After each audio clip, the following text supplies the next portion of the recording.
Hello students, आज हम आपकी इकोलॉजी की बुक का न्यू टॉपिक स्टार्ट करने जा रहे हैं। यानी कि आज से हम इकोलॉजी आपकी जो पेपर फर्स्ट है बॉटनी में उसे स्टार्ट कर रहे हैं। इसमें हम यूनिट सेकेंड का बहुत ही इजी टॉपिक स्टार्ट करते हैं जो कि है seed dispersal. What is meant by seed dispersal? सबसे पहले सिंपल सा सीड डिस्पर्जल को समझिए। अगर सिंपल वर्ड देखें आप कि what is meant by dispersal, कि डिस्पर्जल क्या होता है, तो डिस्पर्जल का मीनिंग होता है कि ऐसे आप सिंपल सा देख लें, फैलाव कह लीजिए या फिर उनका बिखरना। ये एक जेन्युइन मीनिंग बता रही हूं मैं आपको, simple. That mean seed dispersal का क्या मीनिंग है कि जब सीड मैच्योर हो जाता है तो सीड मैच्योर होने के बाद में वो अपने मदर प्लांट से डिटैच होकर अपने आसपास के एनवायरनमेंट में फैल जाता है। दैट मीन जैसे कि ये प्लांट है,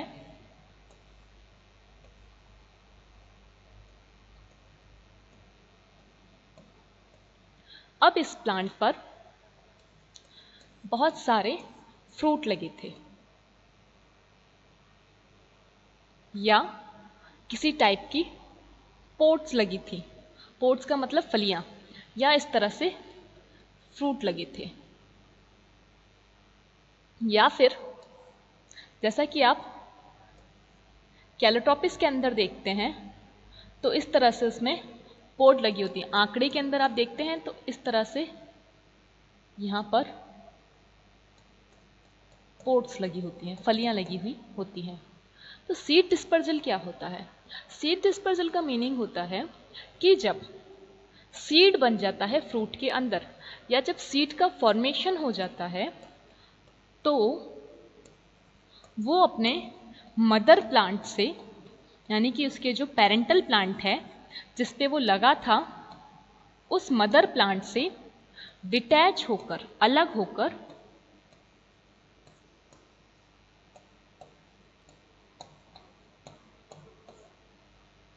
अपने आसपास के एनवायरनमेंट या कह सकते हैं आसपास के हैबिटाट में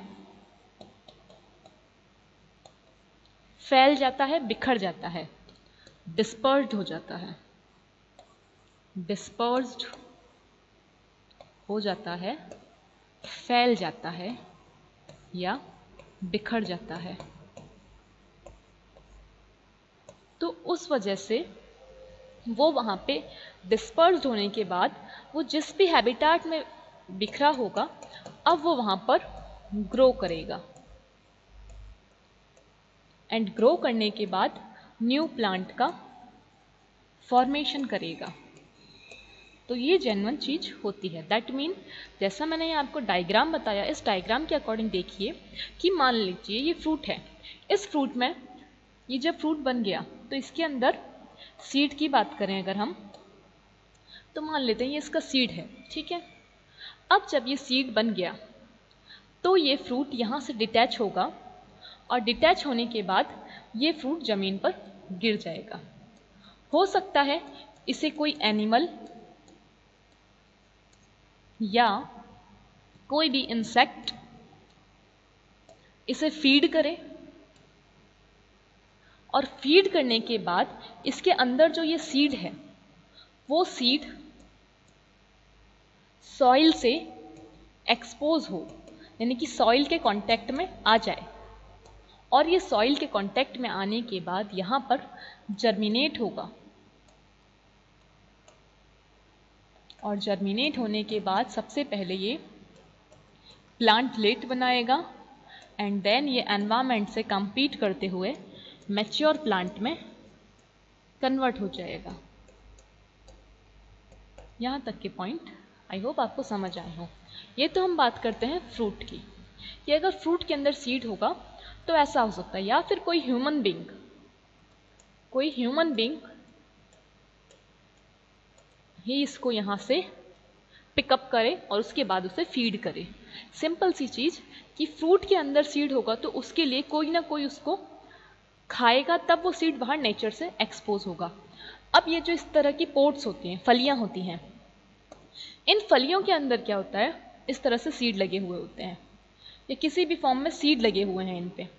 ये फलियां या तो इस तरह से फटती हैं कि ये साइड इनकी अलग हो गई और ये साइड अलग हो गई और बीच में ये सीड लगे हुए मिल गए, जो कि हवा से बाहर की तरफ फैल जाते हैं, यानी कि एयर के थ्रू ये इस तरह से एयर में तैरने लगते हैं। या फिर लाइट होंगे तो तैरेंगे, ठीक है, मतलब हवा में ये लाइट होने पे इस तरह से फ्लोट करेंगे।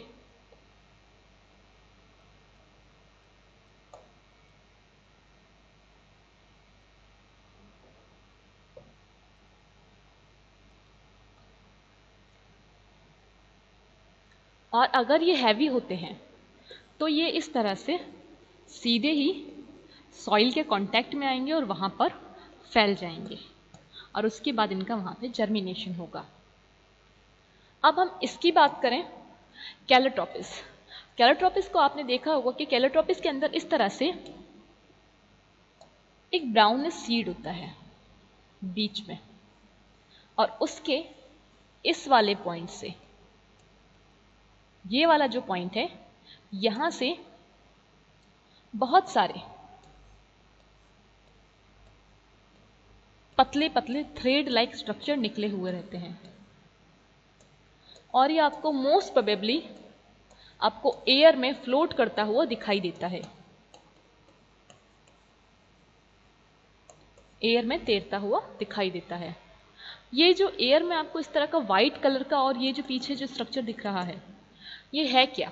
ये होते हैं कैलोट्रोपिस के सीड्स, जिनके पास में डिस्पर्जल के लिए इस तरह के, यानी कि अपने आप को पूरे एनवायरमेंट में, हैबिटेट में फैलाने के लिए इस तरह के स्पेशल टाइप के थ्रेड लाइक स्ट्रक्चर प्रेजेंट होते हैं। तो सीड डिस्पर्जल का मीनिंग क्या होता है? सीड डिस्पर्जल का सिंपल सा मीनिंग होता है कि सीड मैच्योर होने के बाद जब उसका फॉर्मेशन हो जाता है तो वो अपने मदर प्लांट से डिटैच होकर क्या होता है, अपने आसपास के हैबिटेट में डिस्पर्ज हो जाता है, फैल जाता है। इसे कहते हैं सीड डिस्पर्जल। और उसका फैलना क्यों जरूरी है? क्योंकि वो वहां ग्रो करेगा और एक नए प्लांट का फॉर्मेशन करेगा। तो यहां तक का कॉन्सेप्ट आई होप आपको समझ में आया हो। अब हर एक प्लांट के अंदर सीड डिस्पर्जल के अलग अलग टाइप के मैकेनिज्म पाए जाते हैं, यानी कि हर प्लांट के पास एक स्पेशल कैरेक्टर है कि वो अपने सीड को कैसे डिस्पर्ज करता है। अब एक वर्ड याद रखिएगा कि जो सीड डिस्पर्जल होना है किसी भी प्लांट के अंदर, तो वो जरूरी नहीं है कि आपको सीधे यहां से ये जो प्लांट है इससे गिरा और यहां पर गिरते ही ग्रो हो जाए, या फिर कह सकते हो गिरते ही जर्मिनेट हो जाए। It's not compulsory, not compulsory. क्यों? क्योंकि सीड्स के अंदर एक डॉर्मेंसी पीरियड पाया जाता है।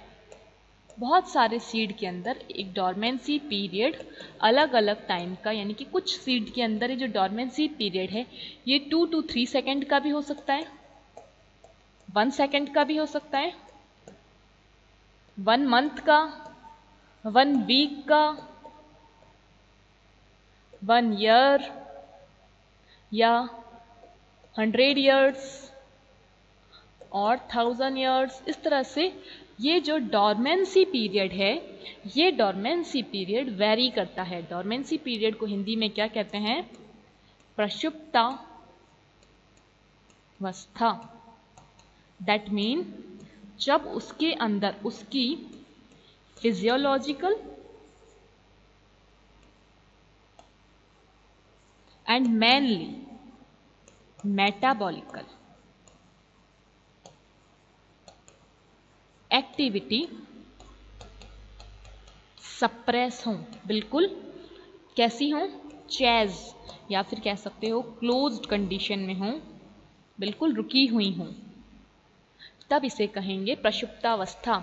कि जैसे एक प्लांट होता है, वो क्या करेगा, रेस्पायर करेगा, सांस लेगा, उसको फूड चाहिए, न्यूट्रिशन चाहिए, उससे कुछ ना कुछ एक्सक्रीट बनेगा, वो कुछ ना कुछ टिश्यूज़ का फॉर्मेशन करेगा, उसके अंदर रेप्लिकेशन होगा, इस तरह से उसके अंदर बहुत कुछ पॉइंट चलते रहते हैं, उसके अंदर बहुत सारी मेटाबॉलिकल एक्टिविटी चलती रहती हैं। लेकिन जब सीड जैसे ही मैच्योर होता है, तो मैच्योर होने के बाद हो सकता है कि वो कुछ सेकंड के लिए और मे बी कुछ ईयर्स के लिए वो कहाँ चला जाए, डॉर्मेंसी पीरियड में। वो डिपेंड करता है जीनस टू जीनस और फैमिली टू फैमिली। तो उस वजह से वो उस टाइम पर अपनी जितनी भी एक्टिविटी हैं, उसके अंदर जितनी भी क्रियाएं चलती हैं, रेस्पिरेशन, ये सब, वो उनको बंद करके रखेगा। क्यों बंद करके रखेगा?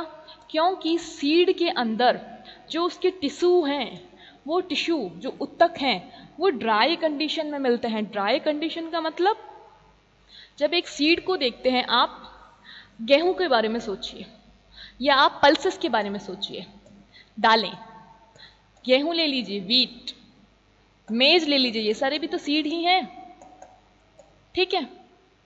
या फिर आपने एक मैंगो खाया और उस मैंगो की जो गुठली थी, यानी कि उसकी जो सीड था अंदर से, उसको क्या करा आपने, बिल्कुल सुखा दिया, और उस मैंगो का जो सीड है उसे आपने धूप में रख दिया, और अब वो उसके बाद में बिल्कुल सूख गया है, तो बिल्कुल ड्राई सीड हो गया। क्या आपने इनमें से किसी को भी ड्राई कंडीशन में उगते हुए देखा है? क्या आपने इनमें से कुछ भी इनके अंदर हलचल होती देखी है इस कंडीशन में, अगर आप रखते हैं इनको प्रिजर्व करके? नहीं। जस्ट बिकॉज इनके अंदर क्या होता है, इनके अंदर ड्राई टिश्यूज हैं, यानी कि टिश्यूज के पास में वाटर का अमाउंट नहीं है, वाटर नहीं है, और उस वजह से उनकी फिजियोलॉजिकल एंड मेटाबॉलिकल जो कंडीशन है, जो एक्टिविटी है, वो बिल्कुल बंद है, चेस्ट कंडीशन में है। तो इसे बोलते हैं प्रसुप्तावस्था। तो आई होप आपको ये पॉइंट समझ में आया हो क्या कह रही थी मैं। तो सीड जैसे ही जमीन पे गिरेगा वो जर्मिनेट हो, ये जरूरी नहीं होता। हमें यहाँ पे सीड डिस्पर्जल के बाद में डॉर्मेंसी पढ़ना है, इसलिए मैंने आपको ये पॉइंट यहाँ पर समझा दिया। चलिए अब हम पढ़ेंगे सीड डिस्पर्जल के बारे में, कि ये सब कंडीशन आपको सिर्फ इसलिए समझाई है क्योंकि ये सब आपस में रिलेटेड हैं, तो आप सब कनेक्टेड वे में रहेंगे। अब हम कहते हैं कि जो सीड डिस्पर्जल है वो, यानी कि एक मदर प्लांट अपने सीड को क्या करना चाहता है, चारों तरफ फैलाना चाहता है ना। क्यों फैलाना चाहता है? दैट मीन कि कोई भी एक मदर प्लांट है, ये एक प्लांट है, इस प्लांट से पे जो सीड लगे हैं, ये सीड ये चाहता है मदर प्लांट कि ये सीड इसके जस्ट पास में ना गिरे, यहीं के यहीं ना गिरे, ये सीड दूर जाएं, कहीं दूर जाएं और दूर जाके उगें, इससे थोड़ी डिस्टेंस पे उगें, इससे थोड़ी दूरी तय करें। क्यों? क्वेश्चन, क्यों ऐसा करें ये? बिकॉज अगर ये जो प्लांट है, इस प्लांट पे सीड जो लगे हैं ये सीधे यहाँ गिर जाएंगे, तो इनके बीच में क्या हो जाएगा? कंपटीशन, प्रतिस्पर्धा। किससे हो जाएगी? अपने मदर प्लांट से ही, अपने मदर से ही इनकी बीच में कंपटीशन होने लगेगा, मदर के बीच में, और जो इनकी संततियां हैं, जिन्हें आप कह सकते हैं डॉटर, इनके बीच में कंपटीशन होने लगेगा। देखिए सिंपल सा फंडा याद रखिए कि आपको अगर कोई फूड दिया जाता है, ठीक है, आपको जैसे मान लीजिए ये पूरा एक बॉक्स में इतने सारे ये बिस्किट के पैकेट दिए हैं, अब आप उस समय खाने वाले सिंगल पर्सन हो, लेकिन उसी समय चाहे आपके पेरेंट्स आए या आपका कोई यंगर ब्रदर आए, आप अगर उससे इस पैकेट को बांटोगे तो क्या होगा? आपका ये जो पैकेट है इसका कुछ हिस्सा इसके पास में जाएगा और कुछ हिस्सा इनके पास में जाएगा। दैट मीन आपके पास इसका जो आपको पूरा मिल रहा था, इसका बहुत कम अमाउंट मिल रहा है ना। तो आप क्या चाहेंगे कि ये दोनों मेरा पैकेट ना खाएं, मैं ये पूरा खाऊं। इसे उस वे में मत लेना कि नहीं नहीं हम तो बहुत अच्छे आदर्शवादी संस्कारी बच्चे हैं और हम तो पूरा बांट के खाते हैं, मिल बांट के खाते हैं, ऐसा नहीं है। एक कॉन्सेप्ट को समझिए कि मैं क्या कहना चाह रही हूं कि जब ये जो पैकेट है, इस पैकेट को पहले आपको ये पूरा मिल रहा था जब तक ये दोनों नहीं आए थे, लेकिन जैसे ही ये दोनों आ गए, ये जो आपका हिस्सा था ये 3 टुकड़ों में बट गया। और 3 टुकड़ों में बटने के बाद भी अब आपका जो मम्मी पापा हैं, जो भी पेरेंट्स हैं, उनको आप क्या करेंगे, ज्यादा अमाउंट देंगे, थोड़ा सा कंपैरेटिवली। आपके पास थोड़ा सा मॉडरेट अमाउंट बचेगा और आपका जो यंगर सिस्टर या ब्रदर है उसको आप थोड़ा कम अमाउंट, या हो सकता है आप ज्यादा अमाउंट दें, वॉट एवर। कंडीशन क्या बची एंड में, आपको कम अमाउंट मिलेगा, यानी कि जो आपको पूरा मिल रहा था उसकी जगह पे ये आपका हिस्सा अब बट गया। और उस बटने की वजह से कुछ जो जिद्दी बच्चे होते हैं उनके अंदर ये आ जाता है कि नहीं मैं तो मेरा पैकेट पूरा खाऊंगा। और जब वो पूरा खाने का बात करेंगे, दैट मीन उनके अंदर क्या फील हुआ कि उनके अंदर कंपटीशन आ गया, उनको वो दोनों राइवल पार्टी लगने लग गए, उनको वो दोनों अपने प्रतिस्पर्धा होने लग गई, तो वो अपने कॉम्पिटिटर लगने लग गए कि नहीं इनके साथ नहीं बटना चाहिए।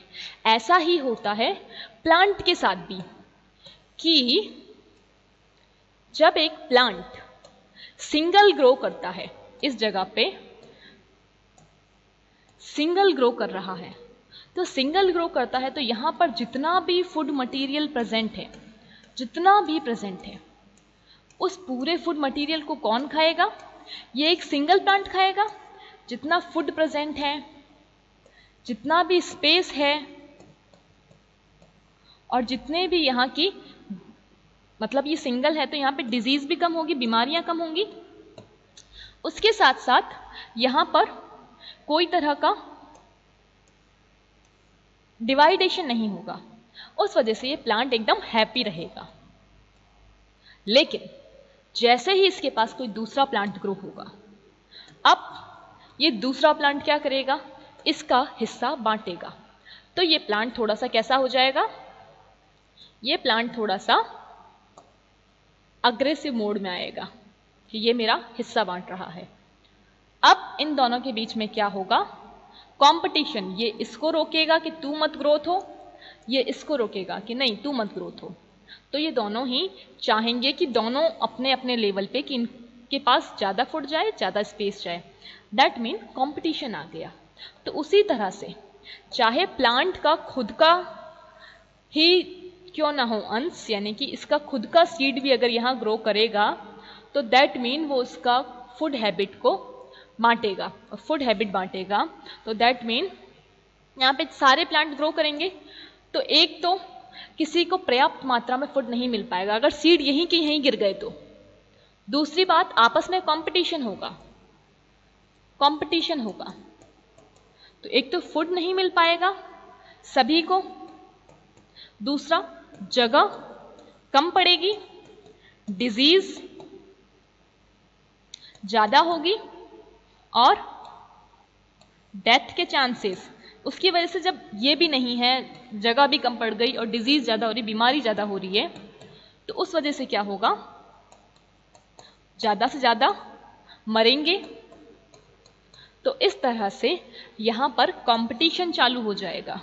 तो ये मदर प्लांट क्या चाहेगा, मदर प्लांट चाहेगा कि इसके जो सीड हैं वो इसका जो हैबिटल एरिया है, यानी कि ये जो मदर प्लांट की जितनी जगह है जहां पर ये ग्रो कर रहा है वहां पर कम से कम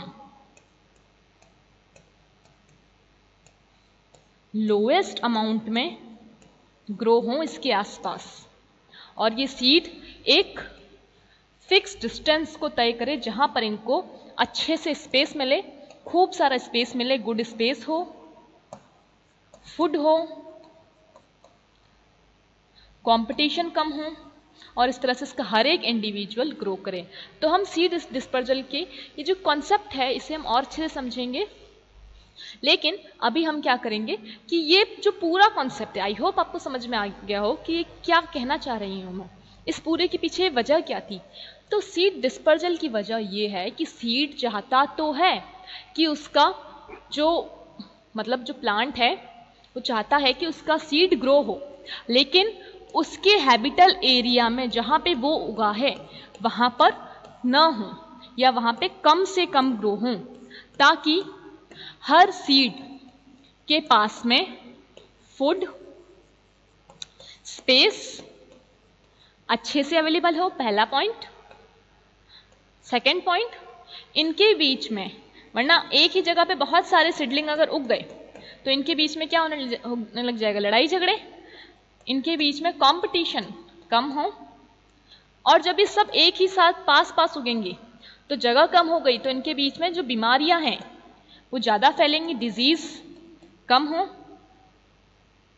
उसके साथ में यहां पर ये जब सारे एक ही जगह पे उग गए तो जो भी इनका प्रेडेटर है परभक्षी, वो परभक्षी क्या करेगा? उसको बहुत सारे दिख रहे हैं। जब एक तरफ सिर्फ सिंगल दिखता था तो उसकी नज़र में मे भी ना आए, वो बच जाएं, लेकिन जब बहुत सारे एक जगह पे ग्रुप दिखेगा तो इन पे जो परभक्षी हैं, जो प्रेडेटर हैं, उनका अटैक ज़्यादा होगा। तो प्रेडेटर का अटैक कम हो और उस वजह से इनकी डेथ प्रेडेटर की वजह से भी और डिजीज की वजह से भी कम हो। ये सब जो चाहता है एक प्लांट चाहता है, एक मदर प्लांट चाहता है। तो इस वजह से वो क्या चाहता है? उसके सीड उससे कुछ दूरी पे जाके उगें या कुछ एक फिक्स हैबिटाट में उगें, जिससे कि उनको इन सब प्रॉब्लम्स का सामना ना करना पड़े, और जब भी सीड उगें तो वो सब हेल्दी होंगे। इस वजह से जब वो अपने आसपास नहीं उगेंगे और उनको इतनी प्रॉब्लम्स का सामना नहीं करना पड़ेगा, सबके पास खुद का फूड होगा, स्पेस होगा, कंपटीशन कम होगा, डिजीज के और प्रेडेटर के चांस कम होंगे, डेथ रेट कम होगी, तो हर एक प्लांट कैसा होगा? हेल्दी होगा। और मान लो इन फ्यूचर ये जो स्पेस था, इस स्पेस में से यहाँ पे मदर प्लांट था, उसका ये इतना एरिया था, तो यहाँ पे जो दो सीड उगे, ये सीड उगे और एक सीड यहाँ चला गया, एक सीड बिल्कुल बाहर आ गया, तो अगर इनमें डिजीज फैली या ये बीमार हुए तो यहां तक बीमारी जाने के चांसेस बहुत कम होंगे और यहां तक तो बिल्कुल नहीं। प्रेडेटर इन पे अटैक करेगा, ये दो बच जाएंगे। तो इस तरह से एक तो हेल्दी बनेंगे और उसका जो अंश है, उसके जो जेनेटिक मेकअप है वो बचा हुआ रहेगा इन फ्यूचर। उसके सिडलिंग सारे ही डाई नहीं होंगे, सिडलिंग सारे डाई नहीं होंगे, टाइम के साथ मरेंगे नहीं। तो ये सारे उसके बेनिफिशियरी पॉइंट है, यानी कि एक प्लांट के दिमाग में इतना कुछ चलता है जब वो अपना सीड डिस्पर्जल कर रहा होता है। इस वजह से उन्होंने अपने अपने अकॉर्डिंग अपने अपने अंदर डिफरेंट टाइप के मैकेनिज्म अडप्ट किए हैं, डिफरेंट टाइप के मैकेनिज्म डेवलप किए हैं। तो ये जो डिफरेंट टाइप के मैकेनिज्म हैं, इन्हें हम नेक्स्ट क्लास के अंदर पढ़ेंगे। अभी के लिए आपको सिर्फ ये कॉन्सेप्ट समझना था। चलिए नेक्स्ट क्लास में मिलते हैं। टिल देन लर्न करते रहिए। Thank you.